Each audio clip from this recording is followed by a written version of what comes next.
చింతకాయ అంటే పైన పెంకు లేత పచ్చదనంతో కూడిన గోధుమ రంగులో, లోపల కండ తెలుపు రంగులో, చింతపండు అంటే పెంకు గోధుమ రంగులో, లోపల కండ తేనె రంగులో ఉంటుందని మనకు తెలుసు.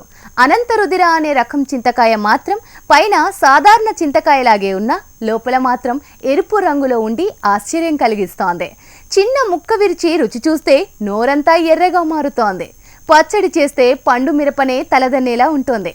అనంతపురం జిల్లా రేగులగుంటలోని ఉద్యాన పరిశోధన కేంద్రంలో ఈ రకం చింతను చూడొచ్చు.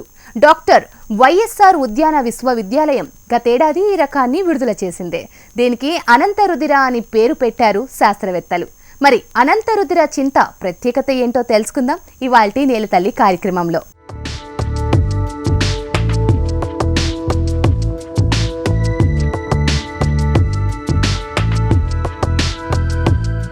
అనంతపురం జిల్లా రేగులకుంటలోని డాక్టర్ వైఎస్ఆర్ ఉద్యాన విశ్వవిద్యాలయం శాస్త్రవేత్తల పరిశోధనలో తయారైన అనంతరుదిర అనే చింత రకం అబ్బురపరుస్తోంది. కరువు సీమలో రైతులకు ఆర్థిక భరోసా కల్పిస్తోంది. ఎరుపు రంగుతో అధిక పులుపుతో ఉన్న ఈ చింత రకం అధిక దిగుబడి ఇవ్వటంతో పాటుగా ప్రతి ఏడాది కాపు వచ్చే విధంగా తయారు చేశారు శాస్త్రవేత్తలు. మామూలు చింతతో పోలిస్తే అధిక పోషకాలతో పాటుగా ఆరోగ్యప్రదాయినిగా ఈ చింత నిలువనుంది.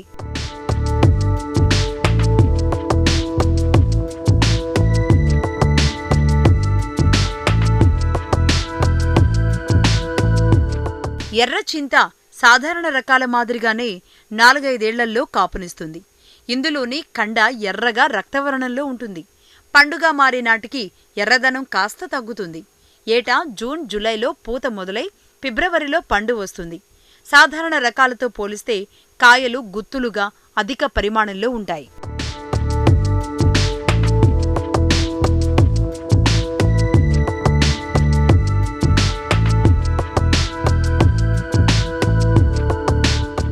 వంటకాల్లో వాడే కృత్రిమ రంగుల్లో కొన్ని ఆరోగ్యానికి హాని చేస్తాయి. సహజ ఎర్రదనం ఉండే అనంతరుదిర చింతతో పులుపుతో పాటుగా ఎర్ర రంగు అదనపు లాభం. పప్పులో వాడినా రసంలో వాడినా వంటకం ఎర్రగా కనిపిస్తుంది. పుల్లగా ఎర్రగా ఉండే చాక్లెట్లను జెల్లీలను ఈ చింతతో తయారు చేస్తే సహజంగానే పులుపు రంగుతో కూడిన ఎర్రదనం వస్తుంది. అనంతరుదిర అనేటువంటి రకాన్ని అనంతపురంలోని ఉద్యాన పరిశోధనా స్థానం నుంచి విడుదల చేయడం జరిగింది. ఇది మన దేశంలో విడుదల చేసినటువంటి మొట్టమొదటి ఎరుపు కండ కలిగినటువంటి చింత రకం. అదే దేశం మొత్తం పైన తీసుకుంటే ఇది 2వ రకం. మొట్టమొదటగా ఈ పర్బానీ నుంచి విడుదల చేయడం జరిగింది మొదటి రకము. ఇది దేశం మొత్తం పైన విడుదల చేయబడినటువంటి 2వ రకం ఎరుపు కండ కలిగినటువంటి చింత. దీని ప్రత్యేక లక్షణాలుగా మనం చూసినట్లయితే దీని కండ ముదురు ఎరుపు రంగు అంటే రక్తవర్ణంలో ఉంటుంది. ఈ వర్ణం అనేది కాయ చిన్నప్పటి నుంచి కూడా ఉండి 150 రోజుల వరకు ఈ రంగు ఉంటుంది. తర్వాత 150 రోజుల తర్వాత ఈ రంగు అనేది కాయ మాగే కొద్దీ తగ్గిపోతూ ఉంటుంది. కాకపోతే దీంట్లో ఉన్నటువంటి ఇతర ముఖ్య లక్షణాలు కూడా మనం చూసుకున్నట్లయితే ఇది ప్రతి సంవత్సరం కాపు కాసేటువంటి రకము. దిగుబడి బాగా ఎక్కువగా ఉంటుంది. తర్వాత కాయలన్నీ కూడా గుత్తులుగా వస్తాయి. తర్వాత దీని యొక్క మనము ఇతర విశిష్ట గుణాలుగా మనం చూసుకున్నట్లయితే దీంట్లో పోషక విలువలు కూడా చాలా ఎక్కువగా ఉన్నాయి. అవి కనుక మనం చూసుకుంటే ఇందులో ఎక్కువగా భాస్వరము, పొటాషు, తర్వాత కాల్షియము, ఇనుము, తర్వాత కొన్ని రకాలైనటువంటి విటమిన్స్ ఇవన్నీ కూడా సాధారణ రకాలతో పోలిస్తే ఎక్కువగా ఉంటుంది.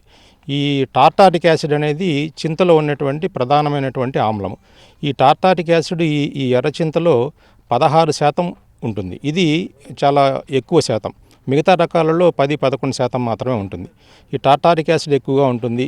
తర్వాత ఇంతకుముందు నేను చెప్పినటువంటి విటమిన్లు నియాసిన్, రైబోఫ్లోవిన్ ఇటువంటివి కూడా దీంట్లో ఎక్కువగా ఉంటాయి. ఈ రంగుకు కారణమైనటువంటి యాంథోసైన్స్ దీంట్లో ఎక్కువగా ఉండడం వలన ఇవి ఆరోగ్యానికి ఎంతో మేలు చేస్తాయి. అంటే దీని ద్వారా ఏమవుతుందంటే మనకు ఈ బాడీలో మన శరీరంలో ఉండేటువంటి ఈ రోగకారక సంబంధమైనటువంటి వాటిని కూడా ఇవన్నీ హరించివేసి ఆ ఫ్రీ రాడికల్ డెవలప్మెంట్ని ఇవి బాగా అణిచివేస్తాయి. అంటే దీంట్లో ఉన్నటువంటి యాంథోసైన్ పిగ్మెంట్స్ వలన. అలాగే ఇతర పోషకాలు బాగా మెండుగా ఉంటాయి కాబట్టి దీన్ని వంటకాల్లో వాడినప్పుడు మామూలు చింత కంటే కూడా ఇది బాగా ఆరోగ్యాన్ని ఇచ్చేటువంటి రకం. ఇక మార్కెట్లో దీనికి కూడా డిమాండ్గా మనం చూస్తే మేము గత సంవత్సరము ఈ చింతకాయల నుంచి చింతపండు తయారు చేసి ఇది ఒక అర్ధ కేజీ వచ్చే విధంగా వీటిని చపాతీ లాగా తయారు చేసి మార్కెటింగ్ కూడా చేయడం జరిగింది. అర్ధ కేజీనే మేము 100 రూపాయల ప్రకారం అమ్మాం, అంటే కేజీ 200 రూపాయలు. కాబట్టి మార్కెట్లో కూడా ఇది వాడిన వాళ్ళు కూడా ఇది చాలా బాగా ఉంది, రుచిలో కానీ రంగులో కానీ ఇతర రకం కంటే బాగా ఉందని చెప్తున్నారు. సో ఇది మనం ఈ సంవత్సరం ఇంకా దీన్ని వృద్ధి చేసి మార్కెట్లో కూడా ఇంకా వేరే ప్రాంతాల్లో కూడా దీన్ని మార్కెటింగ్ చేసి వినియోగదారుల నుంచి కూడా మేము వాళ్ళ అభిప్రాయాలను కూడా తీసుకోవడం జరుగుతుంది.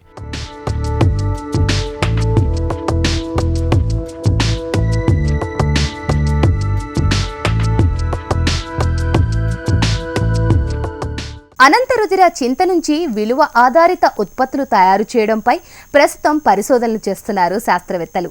చింత తొక్కుతో జామ్, చాక్లెట్లు తయారీపై దృష్టి సారించారు. ఔషధ, పౌష్టిక విలువలపైన అధ్యయనం చేస్తున్నామంటున్నారు ఉద్యాన పరిశోధనా కేంద్రం ప్రధాన శాస్త్రవేత్త డాక్టర్ బి శ్రీనివాసులు. ఈ చింత ఎరుపు గుజ్జు నుంచి ఇతర విలువ ఆధారిత ఉత్పత్తులను కూడా మేము తయారు చేస్తున్నాము. ఇప్పుడు దీని నుంచి పౌడర్ కానివ్వండి, జామ్, జెల్లీ, సిరప్, తర్వాత క్యాండీసు, ఈ టోఫీసు, ఇవన్నీ కూడా తయారు చేసేదానికి వీలుంది. ఇవి గత సంవత్సరం మేము వీటిని తయారు చేసేదానికి మొదలుపెట్టాము.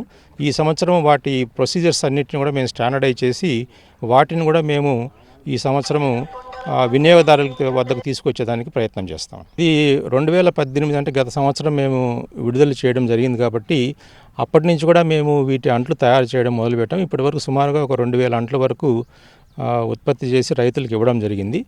ఈ సంవత్సరము ఎందుకంటే కొద్దిగా డిమాండ్ దీనికి ఎక్కువగా వస్తుంది కాబట్టి ఈ సంవత్సరం ఒక 10-15 వేల అంట్లు తయారు చేసి రైతులకు సప్లై చేయాలనుకుంటున్నాము. ప్రస్తుతానికి ఒక్కొక్క అంటు ఖరీదు 50 రూపాయలుగా పెట్టామండి. చింతలో 41 రకాలున్నాయి. వీటికి సంబంధించిన జీవద్రవ్యం విశ్వవిద్యాలయంలో అందుబాటులో ఉంది. ఇందులో నుంచే అరుదైన ఎర్రచింతను బయటకు తెచ్చారు శాస్త్రవేత్తలు. దశాబ్దాల కిందట అంతరించిపోయిన అనంతరుధిర ఉద్యాన పరిశోధనా కేంద్రం శాస్త్రవేత్తల కృషితో మళ్లీ వెలుగులోకి వచ్చింది. దీనితో పాటు తెట్టు అమాలిక అనే చింత రకాన్ని విడుదల చేశారు. ఈ చింత ప్రతి సంవత్సరం కాపుకు రావడంతో పాటు కాయ బరువు అధికంగా ఉంటోంది. రైతుకు అధిక దిగుబడిని ఇస్తోంది.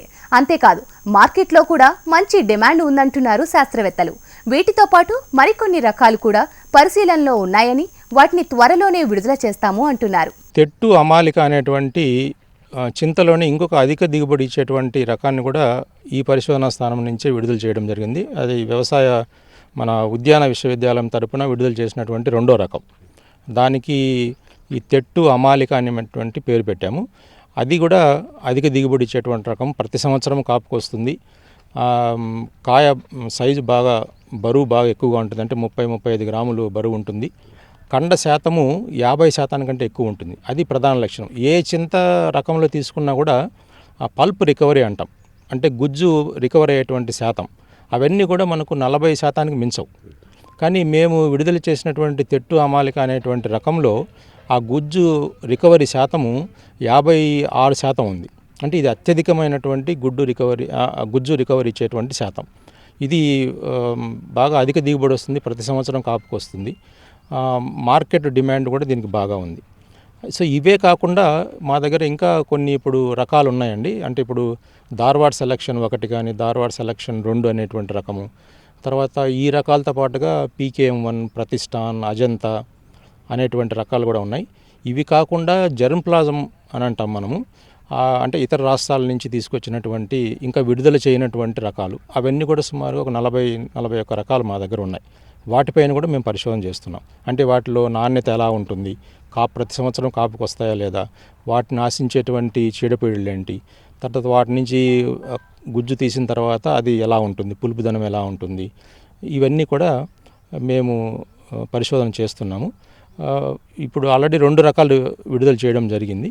ఇంకా ఈ 2 రకాలను కూడా మేము ఎక్కువ ప్రాచుర్యం దానికి ఇచ్చి వాటిని రైతుల పొలాలకు తీసుకోవాలనేటువంటి ప్రయత్నం మేము చేస్తున్నాం. తర్వాత ఈ తీపు చింత రకాలపైన కూడా ఇప్పుడు అంటే డిమాండ్ పెరుగుతూ ఉందండి. దాని నుంచి ఇప్పుడు ఈ టాఫీస్ ఎక్కువగా తయారు చేస్తున్నారు. అంటే చాక్లెట్స్ లాగా చేసి చాలా ఉత్పత్తులు చేస్తున్నారు. ఆ తీపి చింత రకాన్ని కూడా మేము ఈ సంవత్సరము తీసుకొని వచ్చి మన పరిశోధనా స్థానంలో వేసి అది కూడా మన ప్రాంతంలో ఎలా వస్తుంది, ఆ తీపిదనం కానివ్వండి, మొక్క పెరుగుదల కానివ్వండి, దానిపైన వచ్చేటువంటి చీడపీడలు కానివ్వండి, అవి కూడా ఎలా ఉంటాయి అనేటువంటిది పరిశోధన ఈ సంవత్సరం మేము మొదలు పెట్టాలనుకుంటున్నామండి. అంటే ఇది మెట్ట పండ్ల పరిశోధనా స్థానం అండి. ఇక్కడ చింతనే కాకుండా దానిమ్మ కూడా ఒకటి ప్రధానమైనటువంటి పంటనే. దీంతో పాటుగా సీతాఫలము, రేగు, తర్వాత ఉసిరి, తర్వాత కొన్ని ఇతర రకాలు ఉన్నాయండి. అంటే ఇప్పుడు కరోండా అనేటువంటి రకం ఒకటి ఉంది, తర్వాత అంజూరా, ఫిగ్, ఇవన్నీ కూడా డ్రైల్యాండ్ పంటలే. వాటిపైన కూడా మేము పరిశోధన చేస్తున్నాము. ఇక రాబోయే సంవత్సరంలో మన అల్లనేరేడు, తర్వాత వెలగ, వుడ్ యాపిల్ అంటాం, వీటిపైన కూడా పరిశోధన చేస్తాము. అన్నీ కూడా మెట్ట పండ్ల తోటలే, అంటే తక్కువ నీటితో పండించేటువంటి పంటలు. అనంతరుద్ర రకాన్ని అంటుకట్టి రైతులకు విక్రయిస్తున్నారు శాస్త్రవేత్తలు. ఒక్కో మొక్క ధర 50 రూపాయల చొప్పున నిర్ణయించారు. ఇప్పటికే 2000 మొక్కల వరకు అందించారు. ఈ ఏడాది 30,000 మొక్కలు రైతులకు అందించాలని లక్ష్యంగా నిర్ణయించారు. అనంతపురం ఉద్యాన కేంద్రంతో పాటు నెల్లూరు, కడప, చిత్తూరు తదితర ప్రాంతాల్లోని ఉద్యాన కేంద్రాల్లోనూ మొక్కలు అందుబాటులో ఉన్నాయి. మరి ఈ ఎర్రచింత అంటుకట్టు విధానాన్ని ఏ విధంగా అవలంబించారో శాస్త్రవేత్త విమలా గారి మాటల్లో విందాం. ఎర్రకండ కలిగిన అనంతరుద్ర అనే రకాన్ని 2018 సంవత్సరంలో విడుదల చేయడం జరిగింది. ఈ రకాన్ని రైతుల పొలాల్లోకి తీసుకెళ్లడానికి అంటు పద్ధతి ద్వారా ప్రవర్ధనం చేసి రైతులకు ఇవ్వడం జరుగుతుంది. ఇప్పటిదాకా ఒక 2000 అంట్లని రైతులకి ఇవ్వడం జరిగింది. తర్వాత ఫ్యూచర్ అంటే రాబోయే కాలంలో దీనికి డిమాండ్ బాగా ఉంది కాబట్టి ఒక 10,000 నుంచి 15,000 దాకా అంట్లను కట్టి రైతులకి పంపిణీ చేయడానికి సిద్ధం చేస్తున్నాము. 2019 సంవత్సరం ఎండింగ్కి అలా చేయాలని అనుకుంటున్నాము. దీనికి ఏంటంటే ఫస్ట్ మనం రూట్ స్టాక్ అనేది మెయిన్ ఇంపార్టెంట్ అనమాట. రూట్ స్టాక్ రైస్ చేసుకోవాలి అంటే ఇత్తనాన్ని పాలీ బ్యాగ్స్లో నాటి దాని తర్వాత మొక్క పెరిగిన తర్వాత ఒక 30 నుంచి 35 సెంటీమీటర్ల హైట్లో గ్రాఫ్టింగ్ అనేది చేస్తామన్నమాట. మామూలుగా అన్ని వేరే క్రాప్స్కి ఏంటంటే సాఫ్ట్వుడ్ గ్రాఫ్టింగ్ అని చేస్తాము. కానీ దీంట్లో ఏంటి ప్రాబ్లం వస్తుంది అంటే ఆ సాఫ్ట్వుడ్ గ్రాఫ్టింగ్ సక్సెస్ పర్సెంటేజ్ కొంచెం తగ్గుతుంది. అందుకని మనము వేరు మూలం అంటే రూట్ స్టాక్ని చెట్టు దగ్గరికి తీసుకొని వస్తామన్నమాట. దీన్ని అప్రోచ్ గ్రాఫ్టింగ్ అంటాం. మామూలుగా అంటే సయాన్ని రూట్ స్టాక్ దగ్గర తీసుకెళ్ళి అంటు కడతాం. కానీ దీంట్లో ఏంటంటే రూట్ స్టాక్ని ప్రధాన మొక్క దగ్గరికి తీసుకొని వచ్చి కింద ఉన్న సయాన్తో చెట్టు దగ్గరే అంటు కడతామన్నమాట. అంటు కట్టిన తర్వాత ఒక 2 నుంచి 2.5 నెలల్లో తయారవుతుంది. మనకు తయారైంది అని ఎలా తెలుస్తుంది అంటే పైనుంచి కొత్త చిగురు వస్తుంది అనమాట. కొత్త చిగురు వచ్చినప్పుడు ఇది తయారైంది అని మనం దాని నుంచి కట్ చేసి తీసుకెళ్ళి పాలీ హౌస్ కానీ షేడ్ నెట్ కింద కానీ పెట్టేసుకొని దాన్ని అక్లిమటైజ్ చేస్తామన్నమాట. మన కండిషన్స్ అంటే అది బాగా నెక్స్ట్ వస్తుందా, రూట్ ఏమన్నా మధ్యలో చచ్చిపోతుందా మొక్క, ఇట్లాంటివన్నీ చూశాక బాగున్న మొక్కలన్నిటిని మళ్ళీ సపరేట్ చేసి ఒక 3-4 నెలల ప్రాసెస్ పడుతుందండి రైతుకి అంటు వెళ్ళడానికి. ఒక్కొక్క అంటు 50 రూపాయలకి మనం ఇస్తున్నాము. అదే ఈ రకాన్నే ఎందుకు మనం ప్రొపగాండా చేయాలి, చాలా రకాలు ఉన్నాయి కదా అని డౌట్ రావచ్చు. ఇంకా మన దగ్గర మామూలుగా ఇప్పుడు ఆంధ్రప్రదేశ్లో సాగు చేస్తున్న రకాలన్నీ ఆల్టర్నేట్ బేరర్స్ అనమాట. ఒక సంవత్సరం వస్తుంది, ఒక సంవత్సరం రాదు. వచ్చిన సంవత్సరం ఏమో మార్కెట్లో రేట్ ఎక్కువ పోతుంది, అప్పుడు రైతులు బాగుంటారనమాట. ఇంకొక సంవత్సరం రేట్ తగ్గిపోతుంది, అప్పుడు లాస్ వస్తుంది. సో అందుకోసమని కాన్స్టాంట్గా ఒక మార్కెట్కి ప్రొడ్యూస్ అనేది వస్తే ధర స్థిరీకరణ అనేది జరుగుతుంది అనమాట. సో అందుకోసం ఈ రకము ఇప్పుడు రైతులకి మనం రికమెండ్ చేయగలిగిన రకాలలో అనంతరుద్ర అనే రకం బాగుంది. ఇది మెయింటెనెన్స్ మనం సయాన్ రూట్ స్టాక్ అంతా మనమే మెయింటైన్ చేసుకుంటాం, బయట వాళ్ళకి ఏమి ఇయ్యము. కాకపోతే గ్రాఫ్టర్స్ ఒక్కటిని బయట నుంచి తీసుకొని వచ్చి గ్రాఫ్టింగ్ ఎలా చేయించాలి అని వాళ్ళకు ఒక ట్రైనింగ్. ఇంకోటి దీంట్లో ఏం చేసుకోవచ్చు అని అంటే మనం ఇప్పుడు ఎఫ్పిఓ అని గ్రూప్స్ ఉన్నాయన్నమాట. వాళ్ళ ఎఫ్పిఓ గ్రూప్స్లో ఏంటంటే ఒక 10-20 మంది అలా ఉంటారు. వాళ్ళకి మనం ట్రైనింగ్ ఇచ్చుకొనైనా మనం పర్యవేక్షణలో వాళ్ళు చేసుకోవచ్చు. అంతేగాని బయట వాళ్ళకి మనమైతే ఇప్పుడు దాకా ఏమి ఉండదు అనమాట. మెయింటెనెన్స్ అంతా మనదే ఉంటుంది.